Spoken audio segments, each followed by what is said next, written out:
1 Tessalonicenses, capítulo 1, versículo 9 e 10, o alerta da ressurreição de Cristo.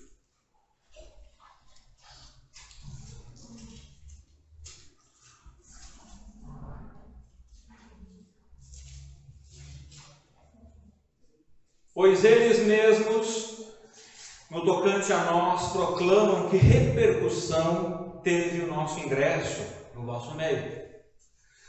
E como deixando os ídolos, vos convertestes a Deus para servirdes o Deus vivo e verdadeiro, e para aguardardes dos céus o seu Filho, a quem ele ressuscitou dentre os mortos, Jesus, que nos livra da ira vindoura. A Páscoa para os judeus é uma comemoração do livramento da escravidão no Egito e uma nova vida numa nova terra, na terra prometida por Deus, a terra de Canaã. Para o salvo em Cristo, a Páscoa é a celebração, a comemoração do nosso livramento da escravidão para o pecado e para as pressões deste mundo perverso. Porque a ressurreição de Cristo é a garantia de que todo aquele que colocar sua fé nele terá vitória, terá salvação. Porque a ressurreição significa vitória sobre a morte, significa que Cristo venceu a morte. E todo aquele que estiver nele, em Cristo Jesus, herda esta vitória que ele conquistou. Não é uma questão de não passar pela morte natural. Todos devemos passar por esta morte, pois esta morte natural é o resultado do pecado. Por causa do pecado, todo ser humano passa pela morte natural. Mas somos livres da morte eterna. Ou seja, somos livres de viver eternamente condenados e distante de Deus, como numa prisão perpétua. Também em Cristo vencemos a morte pela ressurreição, pelo fato de, no momento de colocarmos nossa fé nele, nós ganharmos uma nova vida. Isso porque o Espírito Santo vem habitar em nós e nós começamos a viver uma nova vida neste mundo. Uma vida com Deus, uma vida viva, e não mais uma vida morta em nossos pecados, em nossos delitos.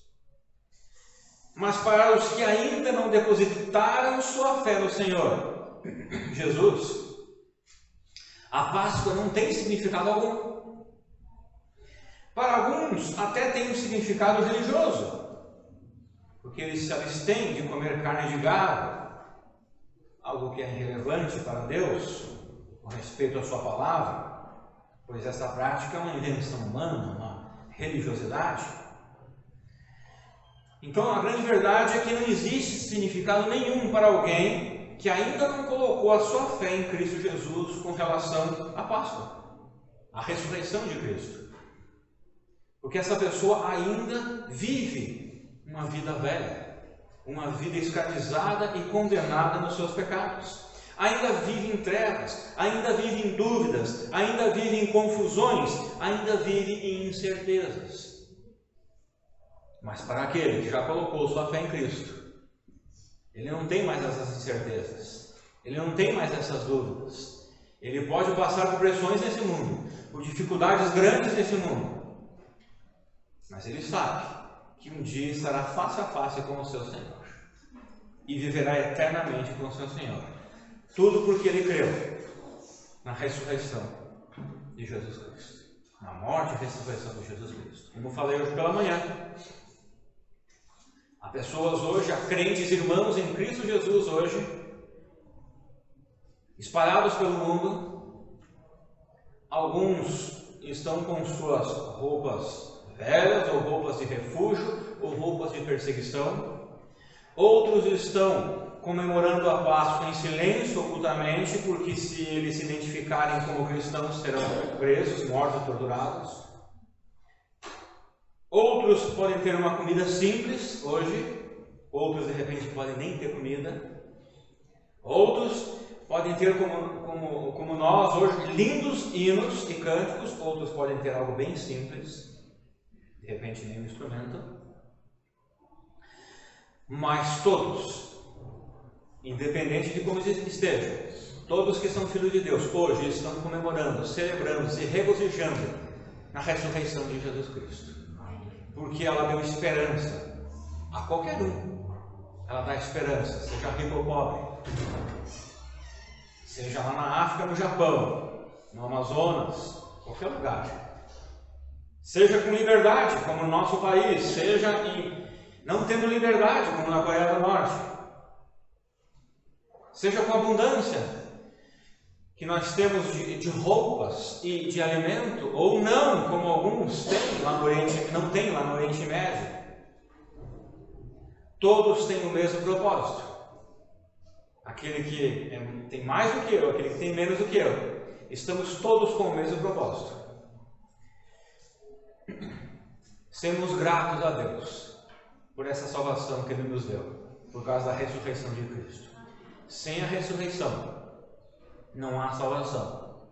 Sem a ressurreição, não há motivo nem de me reunir como igreja. Sem a ressurreição, não há motivo de eu continuar vivendo essa vida. Sem a ressurreição, não há motivo de ter esperança para o futuro.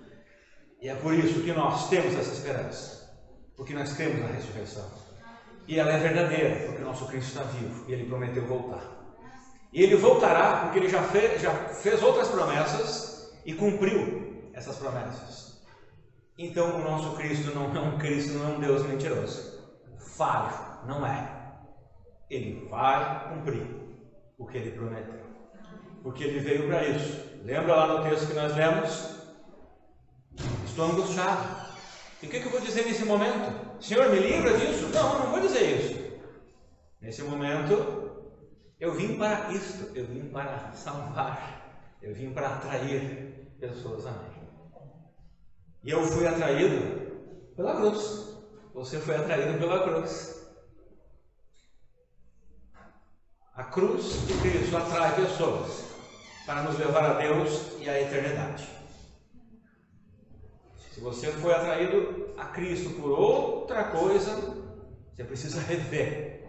A sua fé pode não ser verdadeira. Agora, se você foi atraído por um sepulcro vazio, por uma morte violenta e por uma cruz vazia, você está no caminho certo. Porque isso me leva a pensar que eu sou um pobre pecador, cheio de falhas, que não merece tão grande bênção. E assim eu vou a Cristo e com a cabeça baixa, pedindo misericórdia, perdão a Ele. Pouco tempo, assisti uma dramatização onde um homem, ele se vestiu como se fosse de Cristo, com a coroa, com sangue, mas com tinta, né? E ele sentado numa cadeira e colocava uma outra pessoa aqui assim. Ele aqui, outra pessoa na outra cadeira aqui com venda. E daí alguém tirava a venda dessa pessoa. Essa pessoa olhava e as reações eram impressionantes. A reação de um, ele olhou, arregalou os olhos, ficou olhando por alguns segundos, baixou a cabeça e começou a chorar, um homem. Uma mulher, ela olhou e se atirou aos pés. E é só uma dramatização. Não é o Cristo em sua glória. Imagina quando for em sua glória, que eu verei Ele em sua glória. Imagina. Imagina passar na sua cabeça tudo o que você viveu nesse mundo e fez nesse mundo, suas escolhas. Ou se você, pode ser que você está aqui e você nunca vai colocar fé nele, você nunca terá esse encontro com ele. Mas eu me encontrarei face a face com o meu Cristo e vai passar um filme na minha cabeça.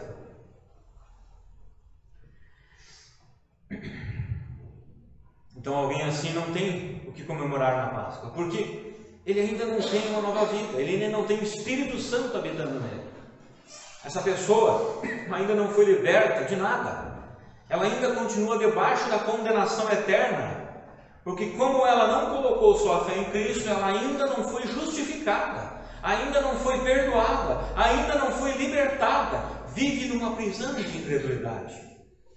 Mas no verso 9, Paulo testemunha sobre a mudança de vida dos Tessalonicenses. A palavra converter-se significa arrependimento. Olha o versículo 9 novamente. Pois eles mesmos, no tocante a nós, proclamam que repercussão teve o nosso ingresso no vosso meio. E como deixando os ídolos, vos convertestes a Deus para servirdes o Deus vivo e verdadeiro. Paulo está dizendo assim, olha, no tocante a vocês, crentes de Tessalônica, da cidade de Tessalônica, eu tenho passado pelas outras igrejas, vizinhas, das cidades vizinhas, e eles têm falado bem de vocês. E eles têm falado que vocês se converteram dos ídolos de vocês para adorarem o verdadeiro Deus. Eu faço uma pergunta, você já tem se convertido dos seus ídolos?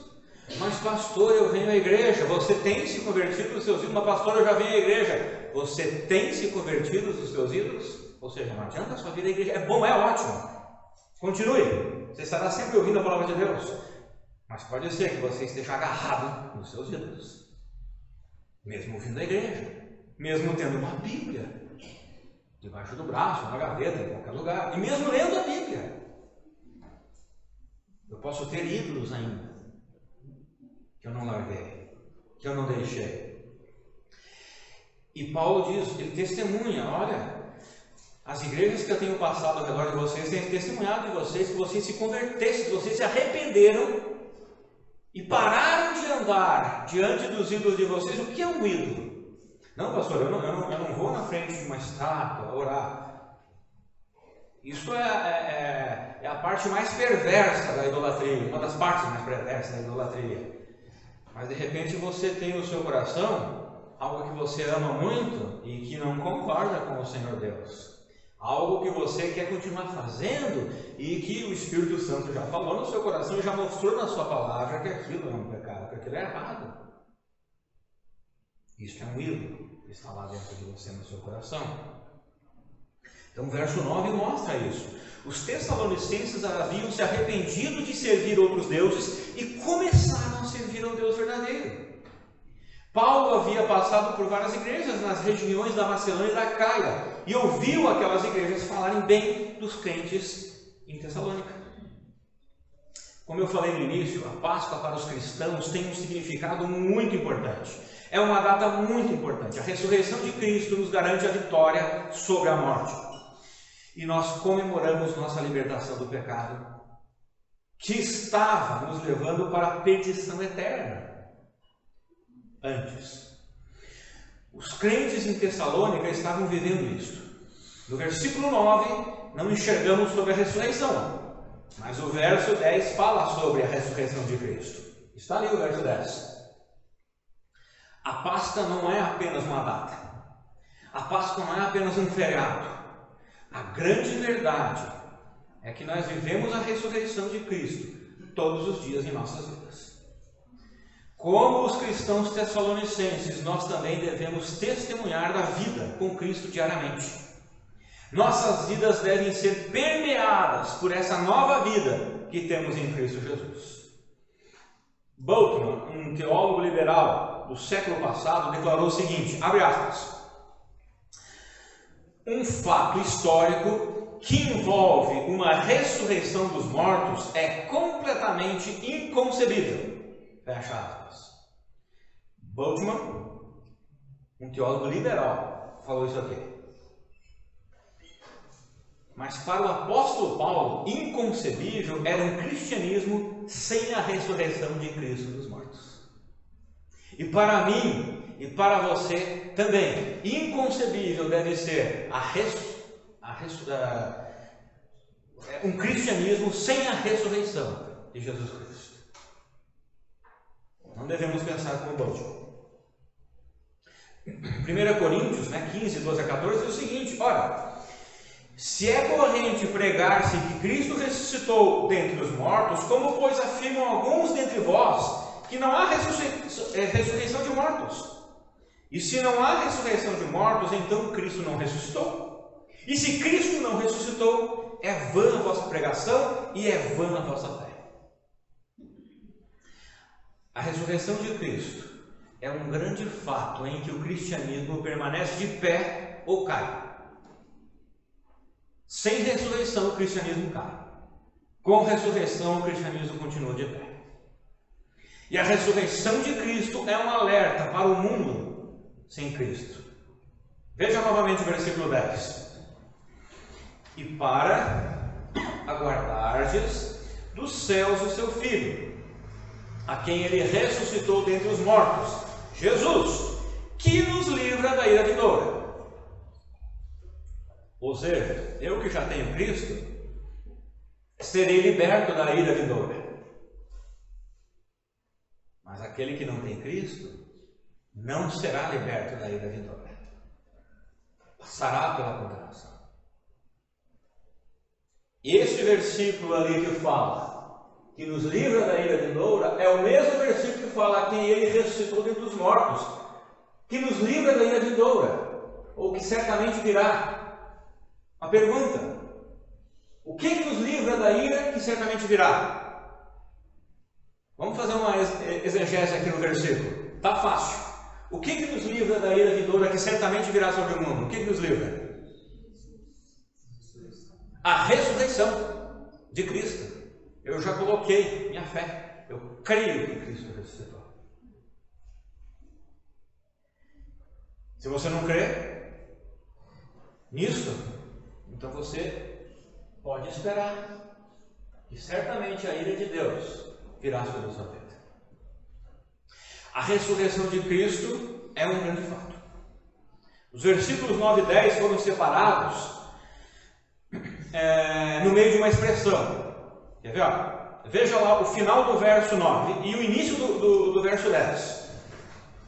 A expressão é a seguinte: vos convertestes a Deus para servirdes o Deus vivo e verdadeiro e para aguardardes no céu o seu Filho. Não é assim que está lá? Versículo 9, né?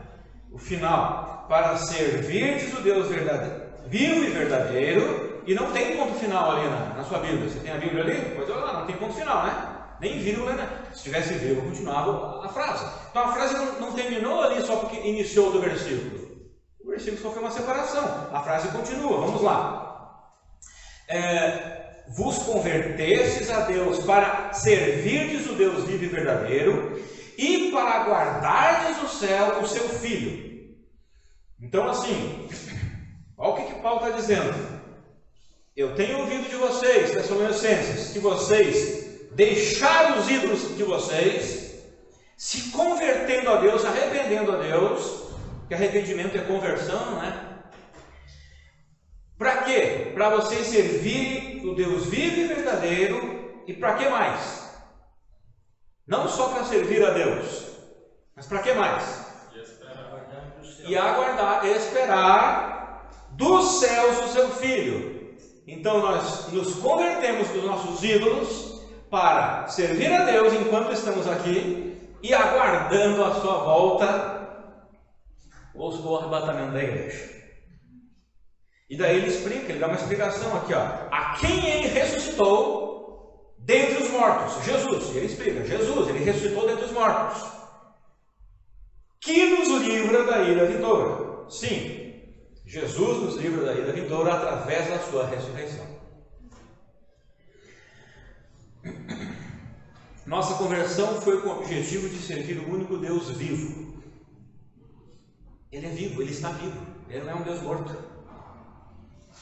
Os outros deuses das outras religiões, com todo respeito às pessoas em si, são deuses mortos.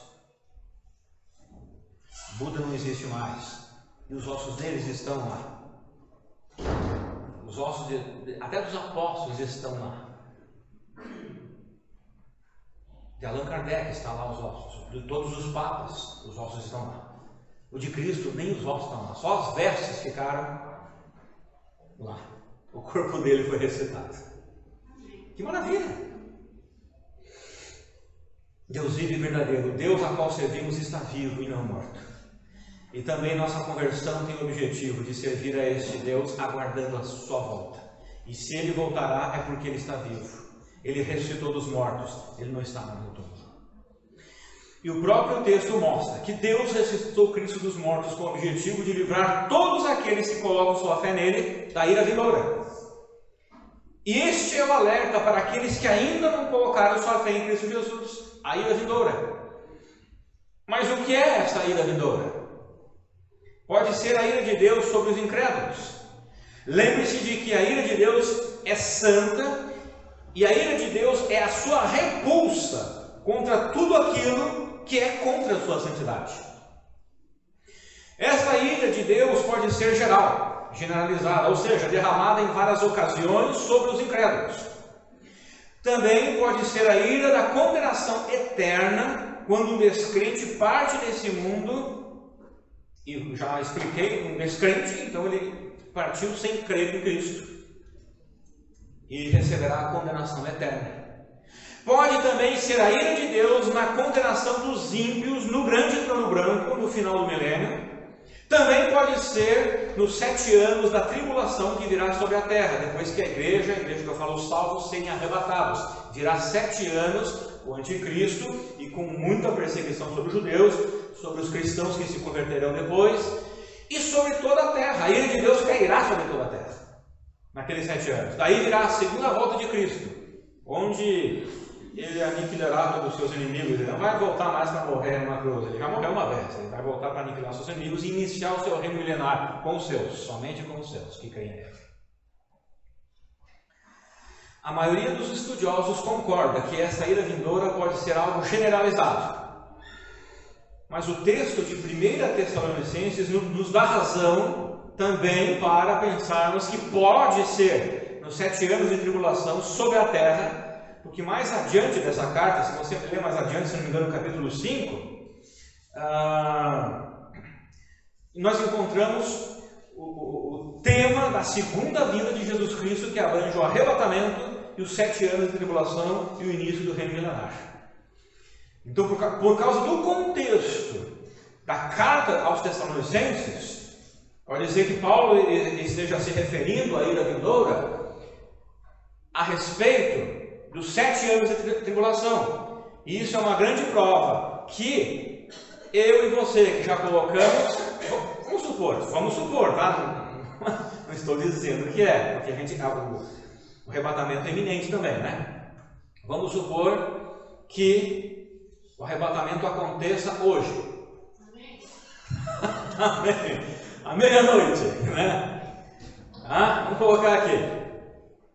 Eu serei livre da ira de Deus que virá sobre o mundo nos 7 anos de tribulação, que começará então a partir da meia-noite e 1 minuto.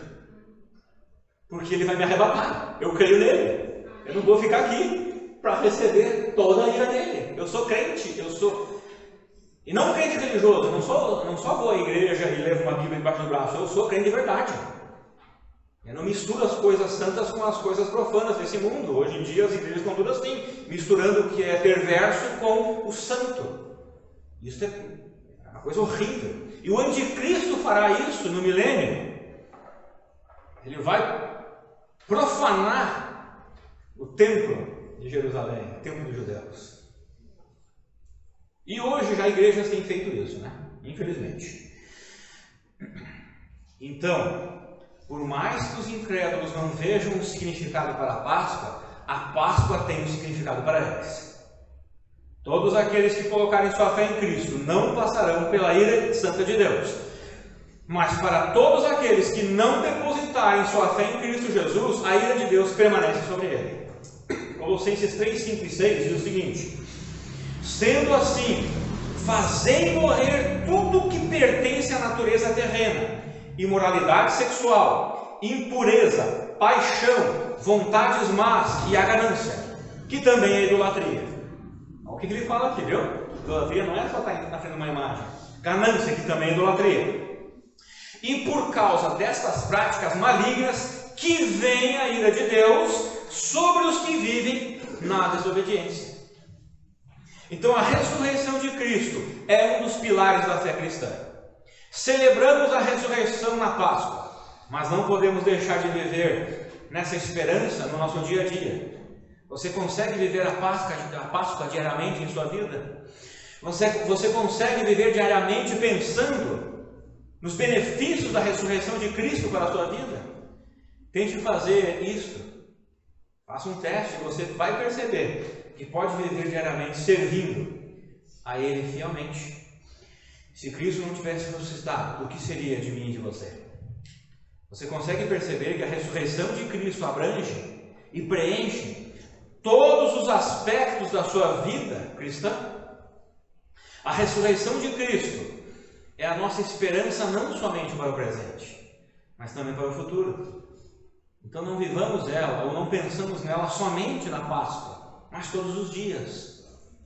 Se Cristo não tivesse ressuscitado, a nossa religião seria sem sentido, a nossa fé seria vazia, permaneceríamos em nossos pecados, na morte, condenados ao lago de fogo, separados eternamente de Deus. Se Cristo não tivesse ressuscitado, não haveria esperança, não haveria alegria para a eternidade, não haveria consolo para o tempo presente em nossas dificuldades, não haveria esperança nas promessas de dias melhores para o futuro. E muitas vezes eu fico impressionado como há tantos cristãos que mesmo assim não podem, ou não conseguem, ou não querem se dedicar mais a Deus diante de tamanha bênção que é a ressurreição do nosso Senhor Jesus Cristo. Diante de tudo isso que acabamos de ver, só nos resta uma pergunta: e agora? Como eu vou viver daqui para frente? A ressurreição de Cristo é um alerta para cristãos e para incrédulos. Para nós que já temos Cristo, nós devemos viver intensamente a ressurreição e os seus efeitos em nossas vidas, não somente na Páscoa, mas todos os dias. Para aqueles que ainda não têm Cristo, devem pensar sobre isso. Pense em ter uma vida nova. Pense em ser justificado da condenação eterna. Pense em ser livre do pecado. Pense em ser livre da ira vindoura de Deus. Ainda há tempo para isto. Aproveite esta Páscoa. Amém?